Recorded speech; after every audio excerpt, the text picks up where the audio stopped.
కీర్తనలు 129వ అధ్యాయం. ఇశ్రాయేలు ఇట్లనను, నా యవన కాలము మొదలుకొని పగవారు నాకు అధిక బాధలు కలుగు చేయుచు వచ్చిరి.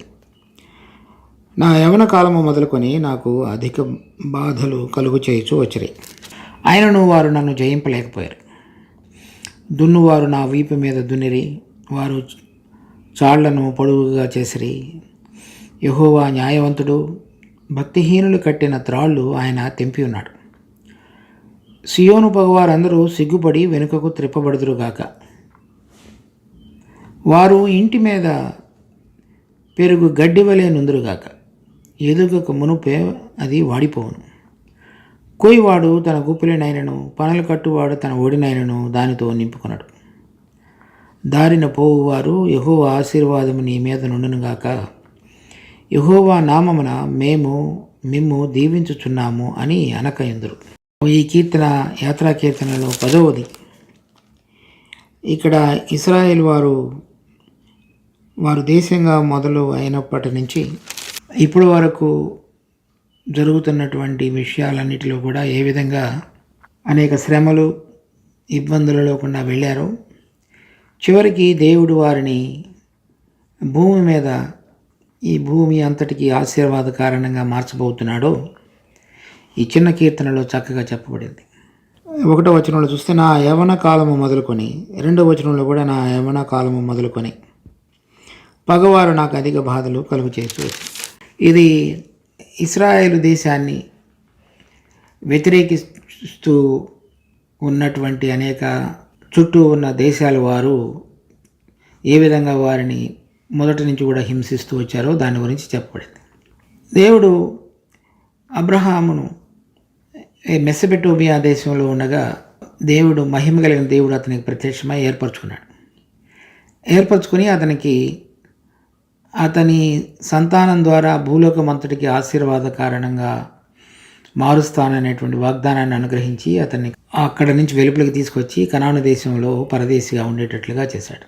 ఈ అమోరీయుల యొక్క అతిక్రమము ఇంకనూ పూర్తిగా సంపూర్ణం కాలేదు కాబట్టి అతనికి పుట్టినటువంటి ఇస్సాకు ద్వారా వచ్చినటువంటి యాకోబు ద్వారా వచ్చిన 12 గోత్రాల వారు, ఆ 12 గోత్రాల వారు 400 సంవత్సరాలు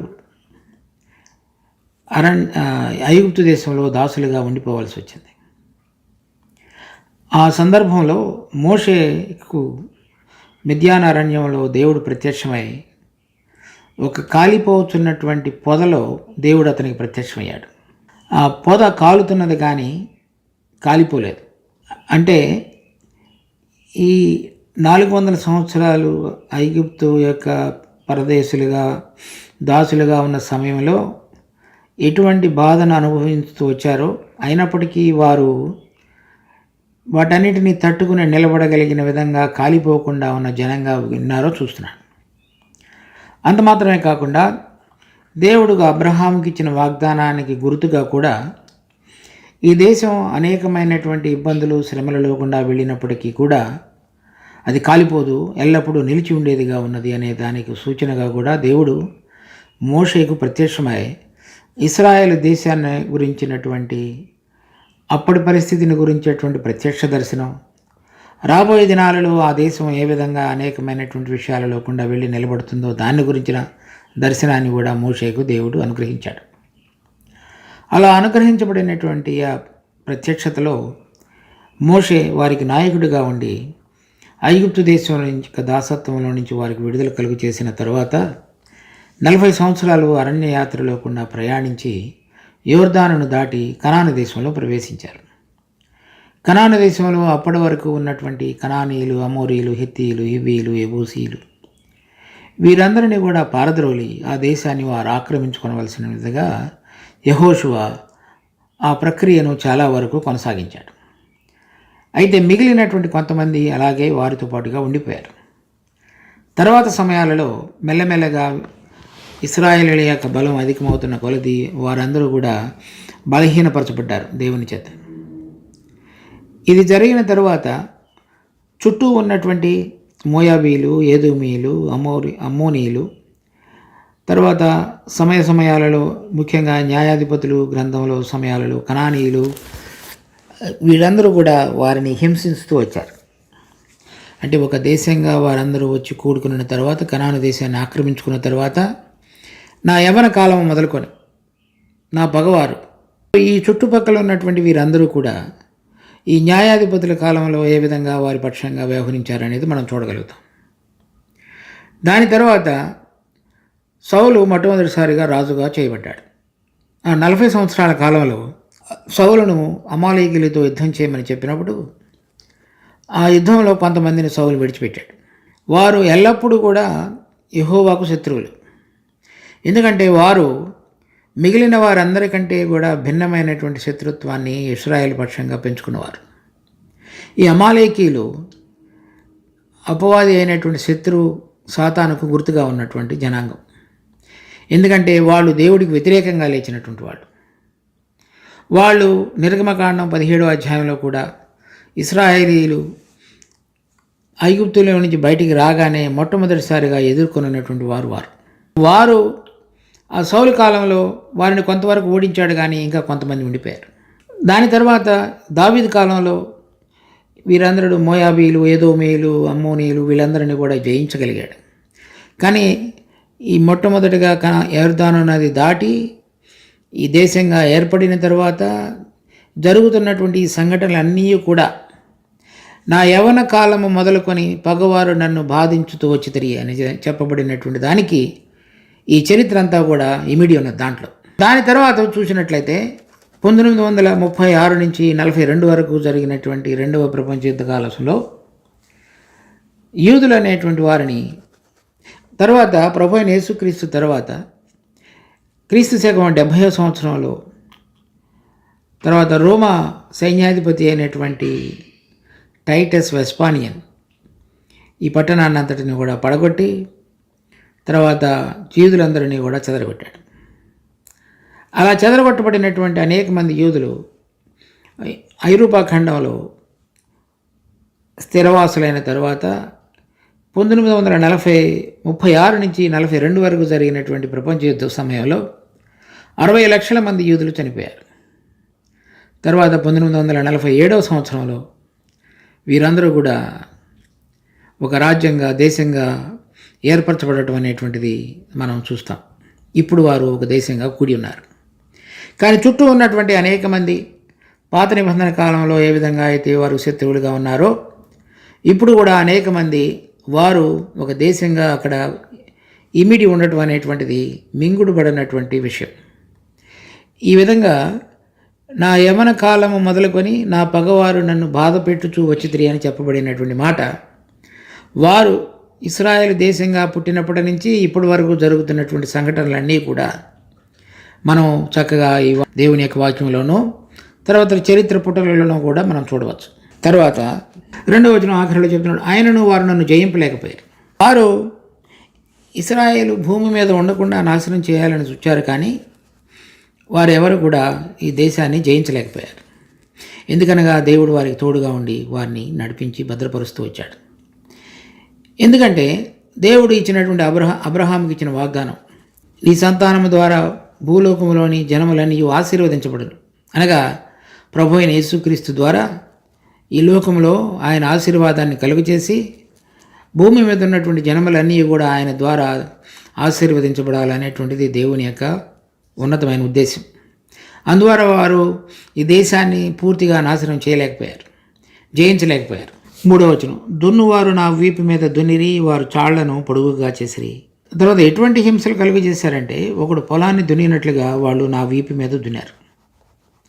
అంటే అది ఎంత భయంకరమైనటువంటి విధంగా ఒక మనిషి ఒక దుఃఖం లేకుండా వెళతాడు అనేటువంటి దానికి సాదృశ్యంగా ఈ 3వ వచనంలో చూస్తాం. కనుక ఇశ్రాయేలు వారు అనేక మంది చేత ద్వేషించబడి హింసించబడినటువంటి దానికి గుర్తుగా ఆ 3వ వచనాన్ని మనం ఈ చరిత్ర పుటలలో వారిని గురించి వ్రాయబడినటువంటి విషయాలన్నీ కూడా ఈ వచనం నెరవేర్చబడ్డాయి అనేటువంటి దానికి దోహదపడుతున్నాయి. 4వ వచనంలో చూస్తే, యెహోవా న్యాయవంతుడు, భక్తిహీనులు కట్టిన త్రాళ్ళు ఆయన తెంపి ఉన్నాడు. చివరికి ఈ భక్తిహీనులు కట్టినటువంటి త్రాళ్ళు యెహోవా న్యాయవంతుడు కనుక వీరందరూ కూడా మేము ఇక ఎప్పటికీ స్వతంత్రులుగా ఉండి దేవుడు కోరిన విధంగా జీవితాన్ని జీవించలేకుండా ఉన్నటువంటి స్థితిలోనికి తీసుకుని రాబడిన వారంగా ఉన్నాము అన్నటువంటి విషయాలు జరుగుతున్న సమయంలో ఎవరైతే వీరిని బంధించాలని చూచున్నారో దేవుడు ఇశ్రాయేల్ వారి పక్షంగా ఆ బంధకాలన్నిటినీ కూడా తెంచివేసి వీరిని స్వతంత్రులుగా చేసేవాడుగా ఉన్నాడు. ఇది ప్రభు యొక్క రెండవ రాకడ సమయంలో ఈ దేశం అంతా కూడా మరి శత్రువు యొక్క సైన్యముల చేత దండ్ల చేత చుట్టబడినప్పుడు అనేటువంటిది మత్తయి సువార్త 24వ అధ్యాయంలో, లూకా సువార్త 21వ అధ్యాయంలో కూడా మనం చూస్తాం.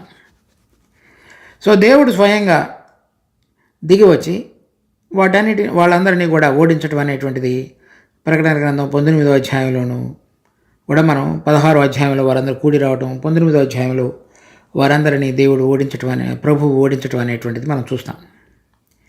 కనుక ఆ తాళ్ళు అంటే వీళ్ళు బంధించబడి ఉన్నారు అనేటువంటి విధంగా జరుగుతున్నటువంటి సంఘటనల్లో వీరి బంధకాలన్నిటినీ కూడా యేసు ప్రభు వారు వచ్చి తొలగించి వారిని స్వతంత్రులుగా చేసి తర్వాత చూడండి, సియోను పగవారందరూ సిగ్గుపడి వెనుకకు త్రిప్పబడుదురుగాక. అంటే ఎవరైతే ఈ సియోను అనేటువంటిది దేవుని యొక్క మహారాజు యొక్క పట్టణమైనది, ఆ పట్టణంలో ఆయన వాసిగా ఉండి ఈ భూలోకంలో ఉన్నటువంటి రాజ్యములన్నిటి మీద కూడా ప్రభుత్వం చేయటానికి పనికిరాగలిగినటువంటి స్థలం అది. అంటే దేవుడు వారికి మీద రాజుగా ఉండటం అనేటువంటిది శత్రువు అతనిని వెంబడిస్తున్నటువంటి భూరాజులందరికీ కూడా ఇష్టకరం కానటువంటి విషయం. ఎందుకంటే అతడు వారి ఆలయంలో కూర్చుండి ఈ లోకమంతటికి రాజుగా తను తాను ప్రతిష్ఠించుకోవాలని చూస్తున్నాడు అంత్యక్రీస్తు. ఈ సియోను పగవారందరూ సిగ్గుపడి వెనకకు మళ్ళుదురు కాక, అంటే అతని సైన్యాన్ని అంతటినీ కూడా ఓడించి దేవుని యొక్క ఉన్నతమైన మార్పు చెందని ప్రణాళిక చొప్పున ఇశ్రాయేలు వారికి రాజ్యాన్ని అప్పగించి వారందరూ కూడా యేసు ప్రభువుని రక్షకుడిగా, ప్రభువుగా, రాజుగా అంగీకరించి వారి ద్వారా దేవుడు తన రాజ్యాన్ని భూమి మీద స్థిరపరిచేవాడుగా ఉన్నాడు. అప్పుడు ప్రకటన గ్రంథం 11వ అధ్యాయం 15వ వచనంలో చెప్పబడినట్లుగా ఈ భూలోక రాజ్యములన్నీ కూడా మన ప్రభు రాజ్యములైన ఆ వాక్యం నెరవేర్చబడి సియోనులో ప్రభు యొక్క అధికారం చక్కగా నెరవేర్చబడుతుంది. 6వ వచనం, వారు ఇంటి మీద పెరుగు గడ్డివలే నుందురుగాక, ఎదుగక మునిపే అది వాడిపోను. అది ఇంటి మీద పెరిగేటువంటి గడ్డి సరైనటువంటి మట్టి లేకుండా ఉండేటువంటి స్థలం కనుక అది పెరుగుతున్నప్పుడు త్వరగా పెరుగుతున్నట్లుగా కనబడుతుంది. ఒక సమయం వచ్చిన తర్వాత అది వేరు లేనందున వాడిపోతుంది. అందువల్ల శత్రువు యొక్క ప్రభావం ఇప్పుడు మన కళ్ళ ఎదుట కానీ ఇంకా ముందు కానీ అది ఉధృతంగాను బాగా బలంగాను ఉన్నట్లుగా కనబడవచ్చు. కానీ అది చివరకు నిలబడకుండా ఎండకు ఎండిపోయినటువంటి గడ్డి వలె, కోయటానికి పనికి రాకుండా ఉన్నటువంటి దాని వలె, బలం లేని దాని వల్లే, పనికి రాని దాని వల్లే చేయబడుతుంది దేవుని యొక్క ప్రభావం ఎదుట. కోయివాడు తన గుప్పిలినైనను పనులు కట్టువాడు తన ఒడినైనను దానితో నింపుకొనడు. అది ఎందుకు పనికి రాకుండా చేయబడుతుంది అంటే శత్రువు యొక్క ప్రభావం అంతా కూడా ఆ విధంగా తీసివేయబడుతుంది అని చెప్తున్నాడు. ఇంతవరకు మనం చూసినటువంటిది అంతా కూడా ఇశ్రాయేలు వారి పక్షంగా ఈ 129వ కీర్తన ఏ విధంగా నెరవేర్చబడుతుందన్నదో అనేది గమనించాం. అది క్రైస్తవులమైన మనకు కూడా వర్తించేదిగా ఉంది. మన ప్రభు అయిన యేసుక్రీస్తు ఈ లోకానికి వచ్చి మనందరి కొరకు కూడా మన పాప భారాన్ని మోసుకొని సిలువలో చనిపోయి తిరిగి లేచిన తర్వాత అపోస్తలుల కార్యం 2వ అధ్యాయంలో మొట్టమొదటిసారిగా సంఘం అనేటువంటిది ప్రారంభమైంది. పరిశుద్ధాత్మ దేవుడు వారందరూ కూడా గదిలో కూడి ఉండగా విభజించబడినటువంటి అగ్నితో కూడిన నాలుకలతో వారి మీద వాలి వారందరినీ కూడా ఒక శరీరముగా లేక సంఘముగా ఆత్మ వారందరినీ కూడా కలిపి ఉన్నాడు. ఒక శరీరంలోనికి బాప్తిజం పొందగలిగేటువంటి దానిలోనికి మొట్టమొదటిసారిగా ఈ అపోస్తలుల కార్యం 2వ అధ్యాయంలో జరిగినటువంటి సంఘటన ద్వారా ఒక నూతన శకం భూమి మీద దేవుడు ప్రారంభించాడు. ఇలా ప్రారంభించబడినటువంటి ఈ జనాంగం ఎవరినైతే దేవుడు పిలిచాడో, ఏర్పరచుకున్నాడో, వారందరి మధ్యలో కూడా ఆయన ప్రభువుగా ఉండి వారందరినీ కూడా ఒక సంఘంగా, ఒక శరీరంగా, ఒక రాజ్యంగా కట్టుచున్నాడు. వారందరూ కూడా పరలోకపు సియోనుకు సూచనగా ఉన్నారు. ఆ పరలోకపు సియోను ఫిబ్రవరి పత్రిక 12వ అధ్యాయంలోను, ప్రకటన గ్రంథం 14వ అధ్యాయంలో కూడా వర్ణించబడింది. తర్వాత అది పరలోకపు యెరూషలేము, అది గలతీ పత్రిక 4వ అధ్యాయంలోను, తర్వాత హెబ్రీ పత్రిక 12వ అధ్యాయంలో కూడా వర్ణించబడింది. ఈ పరలోకపు యెరూషలేమునకు చెందినటువంటి ఆత్మ సంబంధమైనటువంటి ఇశ్రాయేలీయులు, అనగా ఇశ్రాయేలీయులు, అన్యజనులు ఎవరెవరైతే యేసు ప్రభువును అంగీకరించారో, ఆయన మరణ, భూస్థాపన, పునరుద్ధాన సాదృశ్యాలలో విశ్వాసం ద్వారా తమ తాము ఐక్యపరుచుకొని ఒక నూతనమైనటువంటి జీవం ద్వారా వాళ్ళ జీవితాలను ఈ లోకంలో ప్రారంభించారో వారందరూ కూడా పరలోకపు సియోనుగా కట్టబడుతున్నారు దేవుని చేత. ప్రభు చెప్పినాడు, నేను నా మందిరమును కట్టుదును. ఆయన పరలోకపు, మనందరం కూడా పరలోకపు పిలుపుతో పిలువబడి ఆ పరలోకపు పట్టణం కొరకు, పరలోకపు స్వాస్థ్యం కొరకు సిద్ధపరచబడుతున్న జనం. ఎవరైతే ఈ లోకంలో ఇశ్రాయేలు దేశాన్ని ద్వేషించి వారికి వ్యతిరేకంగా లేచేటువంటి శక్తులన్నిటినీ కూడా పోగు చేస్తున్నటువంటి అంధకార సంబంధమైన శక్తుల యొక్క ప్రభావం ఈ లోకంలో కనబడుతున్నదో, ఈ అంధకార సంబంధమైన శక్తులన్నీ కూడా పరలోకంలో ఉన్నటువంటి ఒక స్థలంలో నుండి భూమి మీద రాజ్యం చేసేవారుగా ఉన్నారు. ఆ విషయాలన్నీ కూడా మన ప్రభు ఈ లోకంలో ఉండగా యోహాను సువార్త 12వ అధ్యాయంలో, 14వ అధ్యాయంలో, 16వ అధ్యాయంలో కూడా వారిని గురించి మనం చూస్తాం. అతడు ఈ యుగ సంబంధమైన దేవతని 2వ కొరింథీ 4వ అధ్యాయం 4 నుంచి 6వ వచనాల వరకు కూడా అపోస్తుడైన పౌలు, ఎఫెసీ పత్రిక 2వ అధ్యాయం మొదటి 2 వచనాల్లో కూడా, తర్వాత 6వ అధ్యాయంలో కూడా మనం వారిని గురించి గమనిస్తాం.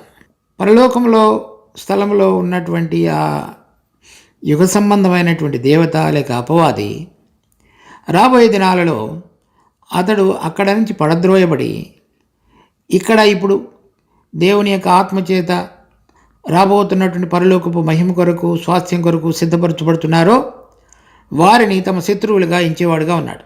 ఇక్కడ ఇటువంటి విధంగా పిలువబడినటువంటి యేసు ప్రభువునందు పిలువబడి ఏర్పరచబడి ఆయన కొరకు ఎదురు చూస్తున్నటువంటి బిడ్డలందరూ కూడా ఆత్మ సంబంధమైన ఇశ్రాయేలుగా ఉన్నారు. సంఘం అనేటువంటిది ప్రారంభమైన దినాల నుంచి కూడా వారు అనేకమైనటువంటి హింసలు, దుఃఖము, బాధలో కూడా ఈ గత 2000 సంవత్సరాలుగా ప్రయాణిస్తూ వచ్చారు. మొట్టమొదటిసారి అపోస్తుల కార్యం 7వ అధ్యాయంలో స్టెఫెను అనేటువంటిది ఒక హతసాక్షిని గురించి చూస్తాం. ఆ విధంగా ప్రారంభమైనటువంటి సంఘ ప్రయాణం ఈ 2000 సంవత్సరాలలో రకరకాలుగా దశలుగా మారి ప్రపంచమంతటా కూడా విస్తరించి దేవుని యొక్క బిడ్డలు అన్ని కాలాలలో, అన్ని సమయాలలో, అన్ని పరిస్థితులలో కూడా దేవుడు పరలోకం నుంచి వారి హృదయాలలో కుమ్మరించినటువంటి వెలుగుకు అనుసారంగా లోకమును, శరీరాన్ని ద్వేషించి ప్రభువును ప్రేమించి ఆయనను వెంబడించినటువంటి బిడ్డలుగా మనం చరిత్ర పుటలలో అనేకమైన విషయాలు సంఘాన్ని గురించి చదివినప్పుడు చూడగలుగుతాం. అలా ఉన్నటువంటి వీరు ప్రభు యొక్క రాకడలో కూడా రకరకాలైన విషయాలు జరగబోతున్నాయి. చూడండి, 2వ తిమోతి 3వ అధ్యాయం 12వ వచనం. క్రీస్తు యేసునందు సద్భక్తితో బ్రతుకను ఉద్దేశించు వారందరూ హింస పొందుదురు. అయితే దుర్జనులను, వంచకులను, ఇతరులను మోసపరచుచు తామును మోసపోవచ్చు, అంతకంతకు చెడిపోదురు. ఈ క్రీస్తు యేసునందు సద్భక్తితో బ్రతుకను ఉద్దేశించే వారందరూ కూడా హింస పొందుతారు. ఈ వాక్యం ప్రభు తన సంఘాన్ని ఈ అపోస్తుల కార్యం 2వ అధ్యాయంలో ప్రారంభించిన తర్వాత ఇంతవరకు జరుగుతూ వచ్చినటువంటిది. తర్వాత వీరందరూ కూడా ఇంకా అనేకమైనటువంటి ఉదాహరణలు మన దేవుని వాక్యంలో చూడవచ్చు. కానీ ప్రకటన గ్రంథంలో చూద్దాం. ప్రకటన గ్రంథం 6వ అధ్యాయం 9వ వచనం నుంచి, ఆయన 5వ ముద్రను విప్పినప్పుడు దేవుని వాక్యము నిమిత్తమును తాము ఇచ్చిన సాక్ష్యము నిమిత్తమును వధింపబడిన వారి ఆత్మలను బలిపీఠం క్రింద చూచితిని. ఇక్కడ ఈ బలిపీఠం కింద ఉన్నటువంటి కొన్ని వధించబడినటువంటి ఆత్మలు కూడా ఉన్నాయి. అంటే ఈ లోకంలో ఉండగా దేవుని యొక్క సాక్ష్యం నిమిత్తమే వారు ఈ విధంగా బాధపరచబడిన వారు. తరువాత ప్రకటన గ్రంథం 20వ అధ్యాయం 4వ వచనం, అంతటా సింహాసనములను చూచితిని, వాటి మీద ఆసీనుల ఎండు వారికి విమర్శ చేయుటకు అధికారం ఇవ్వబడిను. మరియు క్రూర మృగమునకైనను దాని ప్రతిమకైనను నమస్కారం చేయక తమ నొసళ్ల యందు కానీ చేతుల యందు కానీ దాని ముద్ర వేయించు కొనని వారిని యేసు విషయమై తామిచ్చిన సాక్ష్యం నిమిత్తమును దేవుని వాక్యము నిమిత్తమును శిరచ్ఛేదనము చేయబడిన వారి ఆత్మలను సూచితిని. ఈ చివరి దినాలలో ఎవరెవరైతే ఈ అపవాది యొక్క శత్రువు యొక్క ముద్ర వేయించుకోకుండా ఉంటారో వాళ్ళందరూ కూడా చనిపోయినవారు. వారందరూ కూడా తామిచ్చిన సాక్ష్యము నిమిత్తము, దేవుని వాక్యము నిమిత్తము శిరచ్ఛేదనము చేయబడినవారు. తర్వాత చూడండి, ప్రకటన గ్రంథం 12వ అధ్యాయం 13వ వచనం. ఆ ఘటసర్పము తాను భూమి మీద పడద్రోయబడి ఉండుట చూచి ఆ మగ శిశువును కనిన స్త్రీని హింసించెను. అందువలన ఆమె అరణ్యములో ఉన్న తన చోటికి ఎగురునట్లు గొప్ప పక్షిరాజు రెక్కలు 2 ఆమెకు ఇయ్యబడిను. అచట ఆ సర్పముఖమును చూడకుండా ఆమె ఒక కాలములు అర్ధకాలములు పోషింపబడిను. ఈ స్త్రీ సంఘానికి గుర్తుగా ఉంది. ఏదైతే బంధకాలు కట్టి హింసించాలని అపవాది చూస్తున్నాడో, ఆ సమయంలో చూడబోతున్నాడో, వాటన్నిటినీ కూడా తెంచి సంఘమును ఈ 3.5 సంవత్సరాలు ప్రభు అరణ్యంలో ఉండి భద్రపరిచేటువంటి వాడిగా కూడా ఉన్నాడు. దాని తర్వాత 16వ వచనంలో, భూమి స్త్రీకి సహకారి అయి తన నోరు తెరచి ఆ ఘటసర్పము తన నోట నుండి రక్కిన ప్రవాహమును మృంగివేసెను. అందుచేత ఆ ఘటసర్పము ఆగ్రహము తెచ్చుకొని దేవుని ఆజ్ఞలు గైకొనుచు యేసును గూర్చి సాక్ష్యమిచ్చుచు ఉన్నవారైన ఆమె సంతానములో శేషించిన వారితో యుద్ధము చేయుటకై బయలు వెడిలి సముద్ర తీరమున నిలిచెను. తర్వాత 13వ అధ్యాయం 7వ వచనం, మరియు పరిశుద్ధులతో యుద్ధము చేయను, వారిని జయింపును, దానికి అధికారం ఇవ్వబడిను. ప్రతి వంశము మీదను, ప్రతి ప్రజ మీదను, ఆయా భాషలు మాట్లాడు వారి మీదను, ప్రతి జనము మీదను అధికారము దానికి ఇవ్వబడిను. తర్వాత 14వ అధ్యాయం 12వ వచనం, దేవుని ఆజ్ఞలను యేసును గూర్చిన విశ్వాసమును గైకొనుచున్న పరిశుద్ధుల ఓర్పు ఇందులో కనబడను. ఈ విధంగా ఇశ్రాయేలీలు తమ చరిత్ర అంతటిలో కూడా ఇటువంటి విధంగా భూలోకంలో ఉన్నటువంటి రాజుల యొక్క ఎదిరింపులు, తర్వాత వారి మీదకి జయించడానికి లేచినటువంటి విషయాలన్నిటిలో దేవుడు వారికి తోడుగా ఉండి వారిని భద్రపరుస్తూ ఇంతవరకు వారిని కాపాడుతూ వచ్చాడో, అదేవిధంగా ఆయన తన సంఘమును కట్టుచూ ఆయనకు యథార్థంగా నిలబడినటువంటి భక్తులందరి విషయంలో కూడా వారిని కాపాడుతూ చివరంటా కూడా తీసుకుని వచ్చి వారి శరీర విషయంలో చనిపోయినప్పటికీ కూడా, ఈ లోకంలో చిరఛేదనం చేయబడినప్పటికీ కూడా వారందరూ కూడా మొదటి పునరుద్ధానంలో పాలు పొంది ప్రభువుతో కూడా రాజ్యం చేయబడేవారుగా చేయబడతారు. ఈ ప్రణాళిక అంతటిలో కూడా అపవాది ఎవరైతే తనను పరలోకంలో ఉన్న స్థలాలలో నుంచి బయటికి పడద్రోయబడటానికి దేవుడు ఏర్పరచుకున్నాడో భూలోకంలో వారిని హింసించడానికి అతడు ఎప్పుడు కూడా ప్రయత్నం చేస్తూ ఉంటాడు. అది భూమి మీద మనం జీవించే జీవితంలో మనం వీపు మీద దున్నినట్లుగా దున్నటం కానీ, తర్వాత అనేక బాధలు కలుగజేయటం కానీ, అనేక బంధకాల ద్వారా మనల్ని కట్టి ఉంచటం కానీ చేస్తాడు. వాటన్నిటిలో నుంచి దేవుడు ఒకవేళ ఆయన వచ్చే రాకడకు మునుపు కనుక మనం సజీవులుగా ఉన్నట్లయితే, ఆ పరిశుద్ధత దేవుడు ఏదైతే మనలో కొనసాగి ఉంచాలని కోరుతున్నాడో అది కనుక సంపూర్ణమైనట్లయితే ఆ బంధకాలన్నిటినీ కూడా తెంచి ఆయన మనను పైకి తీసుకువెళతాడు. ఒకవేళ అలా కాని పక్షంలో కనుక అయినట్లయితే ఆ బాధలన్నిటిలో కూడా, బంధకాలన్నిటిలో కూడా భద్రపరిచి ఆయన మన జీవిత యాత్రను ముగించి మహిమలో ప్రవేశపెట్టేవాడుగా కూడా ఉంటాడు. ఇశ్రాయేలు వారి పక్షంగా ఆయా పరిస్థితులలో దేవుడు వారికి ఒక కవచంగా ఉండి, భద్రతా వలయంగా ఉండి, తాను అబ్రహాముకి ఇచ్చినటువంటి ప్రమాణపూర్వకాన్ని ఏ విధంగా నెరవేర్చబడిందో, విశ్వాసమైన మనపక్షంగా దేవుడు తోడుగా ఉండి ఆయన ఏర్పరచుకున్న బిడ్డల పక్షంగా ఎవరిని ఆయన ముందుగా ఎరిగి ఉండినో వారిని పిలిచెను, ఎవరిని పిలిచినో వారిని నీతిమంతులుగా తీర్చెను, ఎవరిని నీతిమంతులుగా తీర్చినో వారిని మహిమపరచెను. ఆ ప్రణాళిక మొత్తం కూడా ఆయన ఏర్పాటులో ఉన్న వారి పక్షంగా సంపూర్ణంగా నెరవేర్చుటకు సామర్థ్యం కలిగిన వాడు. కానీ అన్యజనులుగా ఉండి ఎవరెవరైతే ఆయనకు వ్యతిరేకంగా లేచి ఉన్నారో వారందరూ కూడా దేవుని యొక్క ఆశీర్వాదాన్ని కోల్పోయిన వారుగా ఆ చివరి దినాలలో మనం చూడగలుగుతాం వాక్యంలో. కనుక మనం దేవుని ఏర్పాటులో జీవించి ఆయన ప్రణాళికను మన ద్వారా నెరవేర్చబడగలగటానికి, పరలోక సంబంధమైన ఆశీర్వాదాలలో పాలు పొందటానికి పిలువబడిన బిడ్డలంగా ఈ లోకము నుంచి వేరైనటువంటి జీవితం కలిగి ప్రభువు కొరకు ప్రతిరోజు ఆయన మహిమార్థకరమై జీవించగలగటానికి దేవుడు మనందరికీ కూడా సహాయం చేయనుగాక. దేవుడి వాక్యమును మన కొరకే ఆశీర్వదించునుగాక. మా జీవం కలిగిన తండ్రి, మీకు ఎంతో వందనాలు. మరి మీ ఉద్దేశాలు మా పక్షంగా రాబోయే దినాలలో నెరవేర్చబడగలగటానికి మీరు ఇశ్రాయేలుడికి ఏ విధంగా వాగ్దానాలు ఇచ్చి నెరవేర్చున్నారు, మాకు కూడా నూతన నిబంధనలో ప్రభువైన యేసుక్రీస్తునందు ఇవ్వబడిన వాగ్దానాలన్నీ కూడా అవును, ఆమెన్ అన్నట్లుగా ఉండి ఉండగా వాటి యొక్క వెలుగులోనికి మేము చక్కగా రాగలిగి జీవించగలిగటకు కావలసిన కృపను కనికరాన్ని కనపరచండి. మీ బిడ్డలమైన మమ్మల్ని ఆ విధంగా ఆశీర్వదించి మీ నామానికి మహిమ తీసుకుని రాగలిగేటట్లుగా చేయమని కోరుతూ మా రక్షకుడు ప్రభువైన యేసు నామమున అడిగి వేడుకుంటున్నాం తండ్రి. ఆమేన్.